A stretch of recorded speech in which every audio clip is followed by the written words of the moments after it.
La estandarización es básicamente la posibilidad que me da la norma de contratar una marca o patente determinada. Es básicamente eso. ¿Cuál es su aplicación? Por ejemplo, yo tengo ascensores de última generación. Tengo una garantía de 5 años en los ascensores. Y uno de ellos requiere reemplazar piezas. Si salgo un proceso de selección, me enfrento a los productos chinos. Lamentablemente es así. Entonces, ¿qué hacen las entidades? Tramitan una estandarización. ¿Qué establece la estandarización? Que yo pueda sacar un proceso de selección, no por exoneración, que es algo totalmente diferente, sino un proceso de selección ordinario, pero estableciendo que las piezas que voy a adquirir sean de la marca OTI, por ejemplo, que pueden ser a través de un distribuidor autorizado o un tercero que importa las piezas. No discrimino a quien me va a brindar, por eso que no es una exoneración. Lo que discrimino son las marcas o las demás patentes. De manera excepcional se contempla esto en la norma. Por ejemplo, yo tengo equipos multifuncionales, los adquirí. ¿Qué es lo primero que se me logra en un equipo multifuncional? El tambor. El tambor es un círculo, básicamente un tubo, donde está contenido la tinta, se calienta y a través de poros sale la tinta para las impresiones fotocopiadoras que tengamos ahí. Ese tambor se cambia cada cierto tiempo. Si yo saco al mercado, tengo empresas como X que me vende tambores que no son de segunda, pero son construidos, o por decirlo así, remanufacturados en Perú. No sé cómo traen las piezas, porque no llego a ese nivel de investigación cuando contrato, cuando adquiero.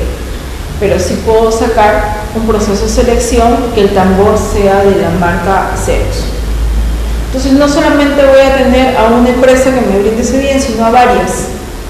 Pero lo que voy a garantizar es que el bien sea de determinada marca. Cuando nos referimos a patentes, generalmente están designados a principios activos para lo que son los exámenes médicos. O como ejemplo, cuando voy a adquirir licencias. Ahí está el término patentes.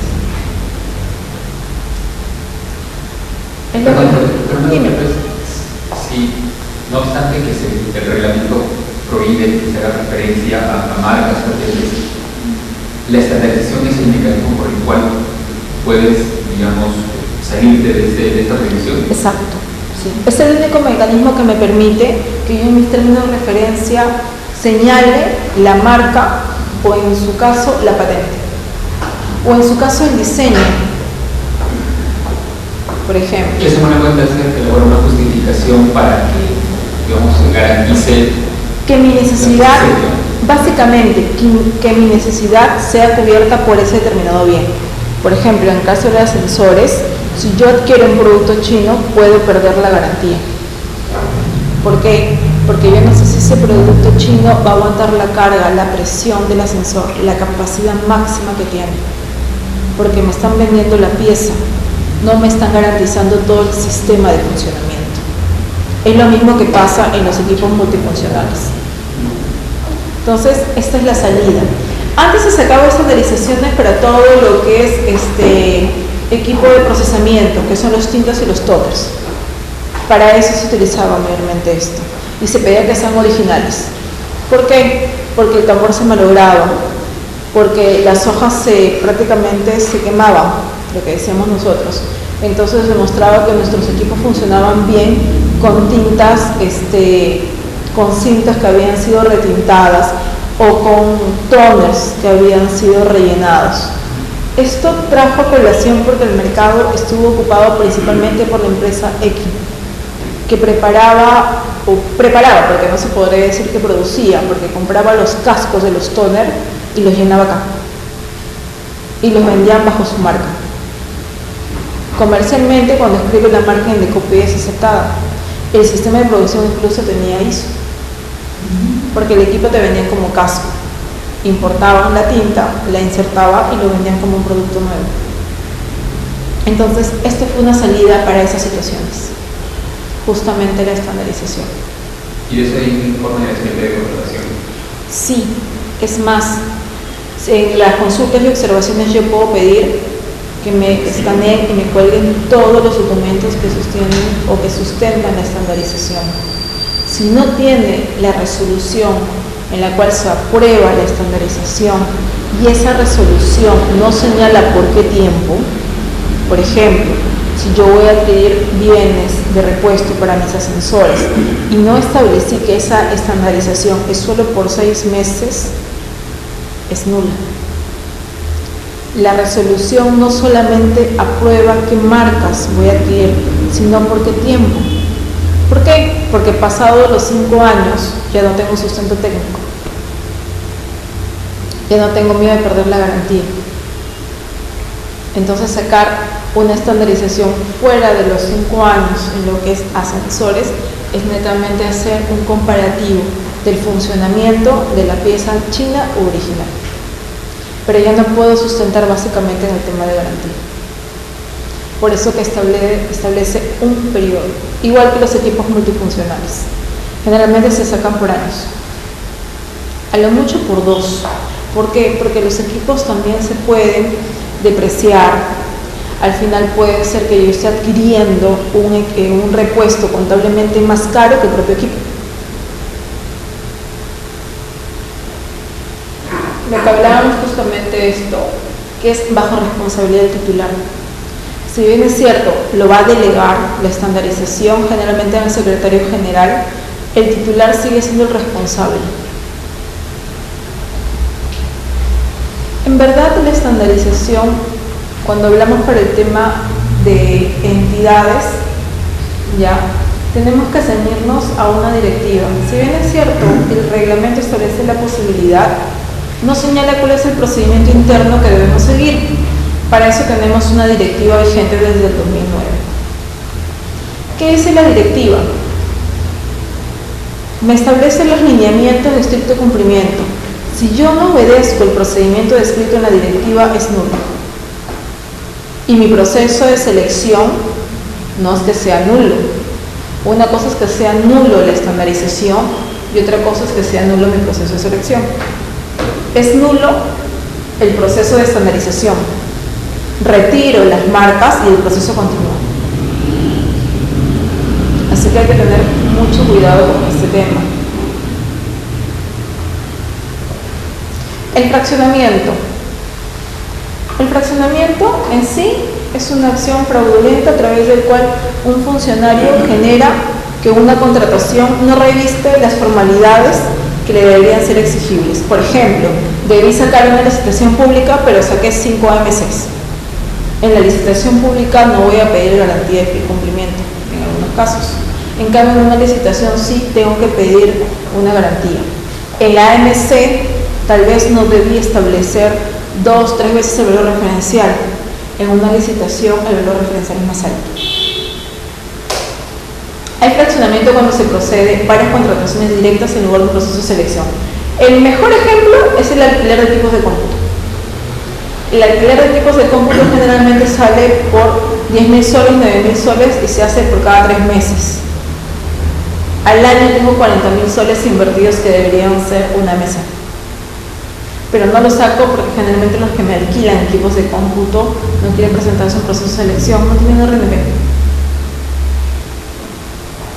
La configuración del fraccionamiento cuando convoco procesos privados en lugar de públicos. Por ejemplo, debí convocar un concurso público, pero en lugar convoco 2 adjudicaciones directas selectivas. ¿Por qué? Porque cuando es público, la propuesta es visada por notario. Cuando es privado, no. Así que me pueden presentar una propuesta económica y puedo cambiarlas. La documentación la puedo subsanar, porque no tengo nadie que me avale que la documentación que ha sido presentada es la que yo estoy calificando. Simplemente cuelgo mi cuadro de calificaciones. No lo hago público. No abro las propuestas económicas delante de un tercero. Es netamente un proceso interno. Generalmente los alquileres son procesos privados. Muy pocas veces los alquileres de inmuebles van a ser públicos. Generalmente los sacan por ADS y de ahí van renovando. ¿Qué no es fraccionamiento? Cuando, por ejemplo, yo elaboré mi PAC y solamente tuve dinero para ejecutar ¿qué podría ser? Adquirir, por ejemplo. Tenía que adquirir equipos multifuncionales y solamente tenía para 100 equipos. Mi requerimiento inicial era por 200, pero solamente tenía dinero para 100. Incluye el proceso y en el camino me da mayores recursos. Establecer dos procesos en dos tiempos diferentes no es fraccionamiento, porque es cuestión de oportunidad de compra. Tampoco es fraccionamiento cuando después que aprobó mi PAC surja una necesidad. Por ejemplo, yo tengo todo lo que es mi servicio de limpieza programado para el año, pero en el transcurso del año me crea una oficina nueva o la oficina se muda. Tengo que contratar servicio de limpieza específico para esa oficina en otras condiciones diferentes. Saco un proceso normal que está en mi PAC y saco un proceso diferente para esa oficina. Eso tampoco es fraccionamiento. Tampoco hay fraccionamiento cuando contrato con el mismo proveedor por otros objetos contractuales. Esto generalmente se da cuando brindo servicios de consultoría con las universidades. A veces hay denuncias que dicen, tal ministerio contrató con la universidad 5 veces. Pero eso no es fraccionamiento, porque cada servicio de consultoría es diferente. Es en un tiempo diferente, en una oportunidad distinta, bajo otras características. Esto del catálogo de convenios marcos es sumamente práctico. Me establecen todo el lote de bienes que yo puedo comprar. Por ejemplo, entro y quiero comprar cuadernos A4, cuadriculados. Puedo comprar en 100 en 100, de 1000 en 1000. No tengo tope. Puedo todos los meses incluso abastecerme de útiles de escritorio. Yo puedo comprar 50 veces lo mismo a través del catálogo, a distintos proveedores. Y nadie puede decir que eso es fraccionamiento. ¿Cuál es el problema? ¿Cuál es lo observable que me va a decir Osi? Que estoy gastando horas hombres para una misma contratación, que puedo hacer en un solo momento, y que tal vez si yo lo compraba por mayor cantidad, podría obtener menor precio. Eso me pueden objetar, pero no me pueden decir que cometí fraccionamiento, que son dos figuras totalmente diferentes. Entonces a veces cuando el OSI orienta su observación al fraccionamiento se cae, pero si lo orienta al mal uso de recursos destinados a las compras, sí tendría razón. No hay fraccionamiento cuando se quiere propiciar a las microempresas. Generalmente esto se da cuando las entidades adquieren uniforme para sus trabajadores. ¿Por qué? Porque yo no saco por uniforme completo. Saco un ítem por sacos, un ítem por pantalón, un ítem por blusas, un ítem por correa, un ítem por medias, un ítem por abrigo. Me podrían decir que todo eso me lo puede brindar una sola empresa, pero ¿qué busco? Que las microempresas y las pequeñas empresas participen, que justamente los productores nacionales vendan al Estado. Por ejemplo, también nos dan con los muebles. A veces sacamos un ítem que son tipo de escritorio A, después tipo de escritorio B, silla A, silla B, silla C. ¿Qué busco? Que mis ítems correspondan a una menor cuantía. ¿Por qué? Para que no presenten garantías, para que no presenten cartas fianzas. A una micro o una pequeña empresa les es más difícil conseguir cartas fianzas, es más costoso. No hay fraccionamiento tampoco cuando un mismo objeto tenga idéntica su descripción, pero son distintas características. A veces el OSI solamente le dice pintado de fachada y luego vuelve a encontrar pintado de fachada. Pero es una misma institución, solamente que son dos oficinas totalmente distintas. Puede ser por fuera el mismo servicio, pero basta que la oportunidad, las condiciones, hasta el tiempo en que lo voy a prestar sea diferente para que sean distintos servicios. Cuando se proyecta un proceso de selección por relación de ítems, luego de conocer el costo unitario, ¿qué es lo que pasa? Generalmente esto se da cuando yo adquiero bienes. Como área usuaria, mando y digo quiero adquirir 100 bienes de 3 clases diferentes. El órgano encargado de las contrataciones hace el estudio de mercado y se da cuenta que cada componente de lo que ha pedido son 10.000 soles, 10.000 soles. Entonces, obtenido el estudio de mercado, mandas nuevamente su requerimiento, pero ya no por un solo ítem, sino por 3. Entonces ya no se va a proceso de selección, sino se va a una compra directa. Y más aún, lo que hacen es juntarme una cotización como en el precio que yo ya he determinado. Eso sí es fraccionamiento. ¿Por qué? Porque si yo elaboré un estudio de mercado por un ítem con 3 componentes, tiene un costo diferente que yo ya salí al mercado y decirle a las empresas, ¿sabes qué? Tengo 3 posibilidades que sean contrataciones directas, ¿cuánto me vas a cotizar? La oportunidad es diferente, el pago es más pronto. Cuando tienes que convocar un solo proceso de selección por ítem, se convoca un tipo de proceso de selección menor. Esto, por ejemplo, se da bastante cuando yo adquiero bienes con servicio de puesta en funcionamiento. Por ejemplo, lo que tenemos un proyecto. Yo adquiero un proyecto, pero establezco solo la adquisición y por otro lado saco un proceso de selección para lo que es instalación. Si yo sumo esos 2 procesos, puedo llegar a una ADS, pero lo saco por menor cuantía. Y la realidad va a ser que el mismo que me vende me va a instalar. Pero justamente no lo saco, ¿por qué? Porque quiero un proceso rápido, corto, menos engorroso.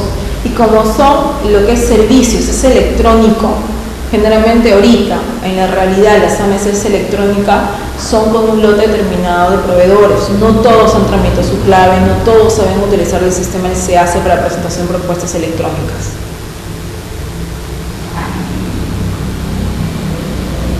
Por ejemplo, esto se da generalmente cuando yo sé que mi servicio va a ser de una prestación constante, vigilancia, limpieza, alquiler. Generalmente las ocasiones de fraccionamiento son los alquileres, porque la norma me dice que yo puedo renovar hasta por 3 años por el idéntico monto. Entonces saco solamente una MC por un mes y renuevo todos los meses, hasta 3 años. Es fraccionamiento porque lo que puedo hacer es un concurso. Pero no lo hago ¿por qué? Porque nadie me va a querer alquilar presentando el RPP, presentándome todo el proceso de selección engorroso. No lo van a hacer.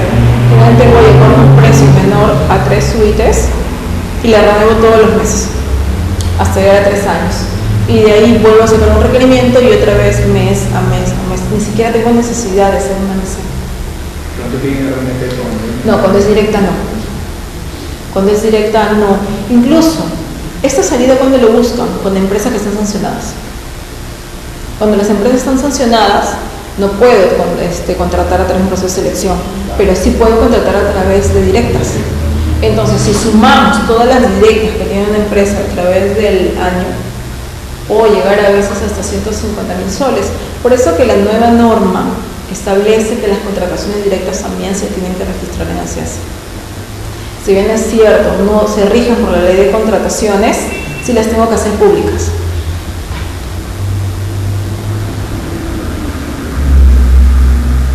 El responsable de que no se configure el fraccionamiento es el órgano encargado de las contrataciones. Es el único responsable. Así el usuario te elabora su requerimiento por ítems, como órgano encargado de las contrataciones le puedo observar y devolverlo. Si lo paso, estoy avalando el fraccionamiento, por eso soy el responsable. La pluralidad de marcas y postores. Esto lo vamos a ver brevemente porque el lunes lo van a desarrollar más en el estudio de mercado. Acá lo vamos a mirar netamente desde el punto de vista del expediente de contratación. ¿Por qué? Porque si yo reviso un expediente de contratación que debe tener el estudio de mercado y ese estudio de mercado no me ha demostrado la pluralidad de marcas y postores, es nula su aprobación. Y regreso a hoja cero. El proceso no continúa. Por eso que el momento de consulta y observaciones generalmente piden que cuelguen el estudio de mercado. Esa es la oportunidad de declarar nulo el proceso. Pero ahora bien, esta es una pregunta que siempre nos hacemos los logísticos. ¿Qué se necesita para decir que existe pluralidad de postores? ¿Basta que en el mercado haya empresas que comercialicen o es necesario que 2 empresas comercialicen con el Estado? Yo puedo tener 3 empresas que me brindan el servicio de almacén, pero considerando la época de diciembre, solo va a haber una que va a contratar con el Estado, que es Sabar. Las demás ranzas se ven el rubro privado. Entonces, ¿realmente tengo pluralidad de postores? ¿O realmente simplemente cumplo con la formalidad de invitar las cotizaciones, agarro mi proceso histórico, la cotización presente, cumplo con tener dos fuentes y saco mi proceso de selección? En lo que es almacén, por ejemplo, en nuestro caso, luego del siniestro, no teníamos cómo conseguir las cotizaciones. Nadie nos quería alquilar almacén, porque se quemó. Porque decían que nosotros no teníamos el debido cuidado para el almacenaje de nuestros bienes. Y teníamos que sacar un proceso porque si no, no teníamos dónde recibir todos los bienes. Y todos los contratistas comenzaron a enviarnos cartas notariales diciendo que tenían listos los bienes para ingresar y que nos iban a cobrar el costo de sus almacenes. Eso así fue. No solamente con el tema de almacenes, sino también con el tema de seguros. Luego del siniestro del Ministerio de Educación, ninguna empresa de seguros quería cotizar. Por algo muy sencillo. La primera empresa que tenía el contrato vigente tenía que recuperar lo gastado. Y lo segundo, nuestro índice para establecer la prima estaba muy alto. Entonces, volvimos a lanzar un proceso de selección solo con una cotización, después de mandar reiteraciones y todo. Y ganó la misma empresa que nos había cubierto el primer semestre. Y en manera de curiosidad, ¿se llegó a determinar la responsabilidad del incendio en el sentido de... Según el informe de los bomberos, no se sabe cómo se originó el semestre. Ese es el informe oficial de los bomberos. No se sabe cómo se originó. No pueden saber a ciencia cierta cuál fue el punto de origen. O sea, ni siquiera pueden decirnos dónde se inició. Por lo tanto, no se determinó ninguna responsabilidad, ¿sí? Responsabilidad directa, no. Indirecta, sí. Porque la de la deficiente almacenamiento. No. La responsabilidad indirecta es aquel que requirió el bien y no lo trasladó a tiempo. Muy aparte de la responsabilidad que tiene el almacenero de ver que todas las instalaciones eléctricas estén correctamente en funcionamiento. O si hay un desperfecto, lo soluciona. Ese es el tema. El informe oficial de los bomberos dijo que no se puede encontrar el punto de origen del siniestro. Si no se puede terminar el punto de origen, no se puede terminar si fue por cortocircuito, si fue causado, si fue el calentamiento de algo. Pero las instalaciones eléctricas estaban en correcto estado. Eso no se puede saber si quemaron. No se puede saber. Tendremos que haber tenido un informe previo de defensa civil para decir que estuvieron mal. Pero si eso no se pudo saber, ¿por qué lo votaron a la gente de almacén? ¿Por qué lo votaron a la gente de almacén? Porque media parte de esto era incompetente. ¿Sí? Porque muy aparte de eso, no solamente el almacén, era una persona realmente para alimentos, para gestión. ¿Por qué? Porque yo como almacenero no solamente tengo que esperar que me internen, tengo que promover la salida, tengo que mandar documentos, tengo que decir, tengo tu pecos hace 3 meses, muévela. O tengo que hacerle seguimiento. Pero en todo caso debieron votar al jefe de abastecimiento, ¿no? Como su jefe, ¿no? No, porque nosotros cuando designamos jefe de las áreas asumimos las responsabilidades de esa área. Claro, pero el jefe de abastecimiento sabía que el jefe de almacén no cumplía con sus funciones. No, porque recién no llegábamos ni a los 6 meses de gestión. Justamente esto ocurre cuando se va a hacer un inventario físico de los bienes y tenemos como plazo hasta el 31 de marzo. Pero el tema de los contratistas no tenían cómo internar la mercadería, no es a raíz del incendio, eso es antes. Lo que pasa es que justamente no había espacio. Pero eso Si ya estábamos asignados en el almacén, de que justamente es una muestra no era... que no informa a tiempo. Ahora bien, yo como jefe de abastecimiento lo que pido es un informe situacional. Que tu informe situacional me diga, sabes que hay rajaduras, hay esto. Es totalmente diferente si tu informe situacional me dice, sabes que tengo capacidad de 40 metros cuadrados. Ya tengo rebosados. Tengo para volumen 50. Ya estoy en 60. Eso sí es un informe situacional. Pero sin embargo, las cartas de los contratistas no iban dirigidas al jefe de almacén, en el sentido de que les iban a cobrar lo que les cobran en los almacenes, va dirigida Lo que pasa es que como área usuaria, no solamente debes tramitar tu adquisición de bienes, sino también tu servicio y almacenaje. Esa es tu responsabilidad como área usuaria. No basta que yo diga, necesito 1000 revistas, sino tengo que ponerme a pensar dónde las voy a guardar. Eso es responsabilidad, no es del órgano de las contrataciones, sino es responsabilidad del usuario. ¿Por qué? Porque es la encargada de formular las especificaciones técnicas de los bienes que voy a adquirir. Se me han pedido votar a todos los jefes de las áreas usuarias. Hubieron varios cambios, justamente por eso. O sea, fue un quiebre después. ¿Por qué después? Porque al ya no tener bienes almacenados pude empezar de cero. Pudieron empezar de cero. De verdad, fue un borrón total. Claro, en verdad sí. Y eso se reflejó que el siguiente año podemos convocar más procesos, suscribir más contratos y tener más espacio para almacenar. Aparte que el pago del seguro. ¿En qué porcentaje aumentó el seguro? Realmente solamente nos cubre lo que estás contratado con la prima. ¿Por qué? Porque si tú no informas los bienes que van ingresando y no generas el adicional, no te van a reconocer un monto mayor. Claro, el seguro es tú contratas el seguro sobre una capacidad determinada. Si sobrepasas esa capacidad y no le informas, no te cubre. Así de sencillo, no lo cubre. Entonces, ¿qué es lo que pasa como al usuario? Si yo tengo mi bien retenido ahí, tengo que informar al jefe de abastecimiento que el bien no se va a movilizar 3 meses. Más de un mes. ¿Por qué? ¿Por qué no menos de un mes? Pongámoslo así. Porque si lo voy a movilizar en menos de un mes, ¿qué sentido tiene tramitar un adicional que se va a demorar exactamente lo mismo? En cambio, si voy a tener el bien almacenado 6 meses, tengo que tramitar mi adicional.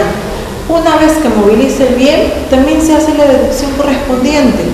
La póliza de seguro es uno de los contratos de servicios más flexibles que hay respecto a adicionales y reducciones. Por ejemplo, si contrato seguro vehicular para una flota de 20 vehículos, pero luego voy dando de baja, reduzco mi póliza, compro más bienes, hago adicionales a mi póliza. Es la póliza más flexible que tiene y la que mejor se puede manejar en ejecución contractual, porque los lineamientos son internacionales, no van a cambiar, no se van a hacer requerimientos especiales para cada entidad. Las fórmulas de prima ya están previamente establecidas. ¿Qué voy a negociar? La oportunidad que yo tenga para comunicar el siniestro, el porcentaje de aumento que yo tengo que pagar cada vez que autorizo los bienes. Eso es lo único que puedo negociar en el seguro. El resto ya todo está preestablecido en los slip técnicos. No tengo que negociar ni sentarme a elaborar. ¿Qué pasa con ¿Qué pasa con aquellos bienes que, por ejemplo, se resolvió el contrato de los contratistas, ¿ya? Se entiende y no te los han devuelto todavía, se entiende que están en custodia del almacén? Mira, ahí hay dos cosas. Es como yo procedí como entidad, porque una vez que yo te resuelvo y tú haces un arbitraje, yo puedo establecer como entidad que los bienes están en custodia de un tercero. Eso es lo ideal, y que se establezca que el costo del almacén lo cubra que pierda el arbitraje. ¿Por qué? Como entidad yo recomendaría eso, porque sucede un siniestro, una pérdida, el tercero es responsable, ni el contratista ni tú. Lamentablemente, las entidades a veces no son diligentes. Va un arbitraje, entran a discusión y los bienes los tienen ellos. La entidad los tiene ellos, pero los almacenes los tiene ellos. Entonces, el problema está en que se pierde el arbitraje. Si el arbitraje determina que los bienes cumplieron con las especificaciones técnicas, tengo que pagarlos por el monto establecido en el contrato. Pero si el arbitraje no ha concluido y todavía no se determina el cumplimiento de las especificaciones técnicas, tengo que pagar el valor comercial de los bienes. Así lo van a determinar los árbitros. Por eso que cada vez que tengan una disputa con una entidad, traten, en el caso que ustedes son contratistas, que la entidad se quede con bienes. Pero si son entidad, traten que un tercero se los quede. Exacto. Porque si no, si se pierde, lo roban. ¿Qué fue con lo que pasó con las portatropas? Que se han robado varios repuestos. Lamentablemente se va a tener que pagar con un ministerio. ¿Qué es lo que van a discutir los árbitros? ¿Cuánto es lo que se tiene que pagar? ¿El valor de contrato o el valor comercial? Bueno, chicos, hasta aquí llegamos. Si no tienen mayores preguntas, mayores comentarios al respecto. El tema de mencionabas sobre la recepción y conformidad. Operativamente, el reglamento señala que la recepción del órgano de administración normalmente era el MCN. Pero cuando son bienes complejos, quien recibe, digamos, la recepción es el área de responsabilidades del usuario.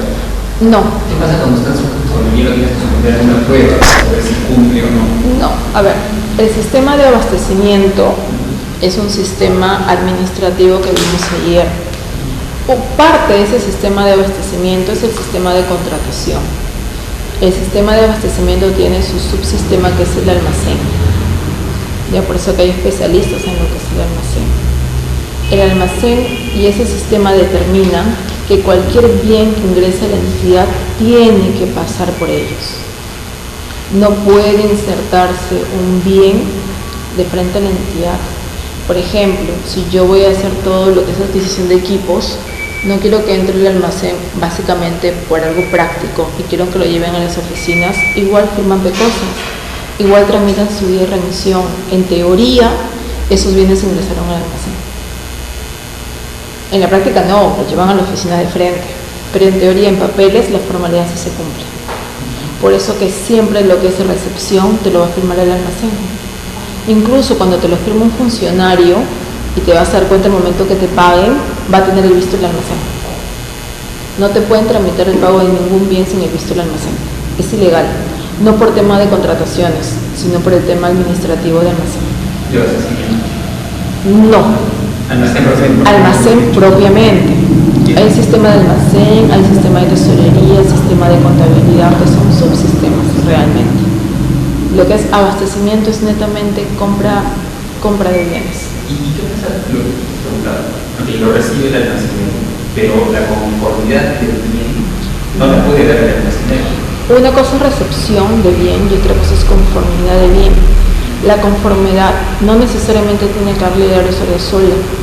Por ejemplo, si yo establezco de un bien que tengo que acreditar el cumplimiento de especificaciones, lo puedo hacer a través de un tercero. Por ejemplo, contrato un perito que levante una muestra de 10 bienes, si cumple o no cumple. Con el informe de ese perito recién el usuario te va a brindar la conformidad. Por ejemplo, en el caso de los equipos de cómputo, después que la oficina de informática de la entidad te dé el visto bueno, el usuario firma. ¿Por qué? Porque toda entidad tiene un lineamiento interno que establece que los equipos informáticos tienen que contar con la conformidad de la oficina correspondiente. Igual, por ejemplo, el tema de libros. Hay un tema que es la aprobación de muestras. Si no te aprueban las muestras, no te van a dar conformidad. Por eso que la conformidad no es un acto único, es un acto en etapas. Pero la muestra es antes de que tú cumplas con la prestación. O van a agarrar una vez entregado todo. Pueden, una vez entregado, levantar la muestra. Sí, sí. Pueden hacerlo. Generalmente eso se hace con vestimentas, por ejemplo con zapatos. Lo someten a pruebas para ver si realmente es el pueblo que uno ha solicitado. Por ejemplo, lo que pasa es que en algún caso en el que tiene un equipo eléctrico, ¿ya? Y no te vas a dar cuenta si es que ese equipo, eso no es hasta que lo pongas sobre. Por eso que hace la conformidad luego del funcionamiento del equipo. Y eso mismo es lo que realmente hace. Sí, pero así no lo pongas, ninguna entidad te va a dar la conformidad. En temas prácticos pero, o sea, no lo van a recibe hacer. el almacén y eso no es sinónimo de conformidad, ¿no? No. Eso es recepción. El almacenero no da conformidad de nada. De nada. Absolutamente de nada. Lo único que da es la certificación que el bien ha ingresado. Si ese bien que ingresó es lo que tú querías, lo que tú contrataste, es un tema totalmente diferente. Eso que no lo la involucra. usuaria. Este es el tema de la usuaria y el órgano encargado de la contratación. Sí, pero no tiene nada que ver. El almacenero solamente te recibe, te firma tu guía de remisión, punto, nada más. Es más, voy a poner un sello. Un sello, nada más. No tiene mucha trascendencia legal, solamente certifica el ingreso de los bienes, la fecha. Porque es importante su sello, la fecha. Por el tema de penalidades. Básicamente por eso nada más. No te preocupes. Ya, chicos. Gracias.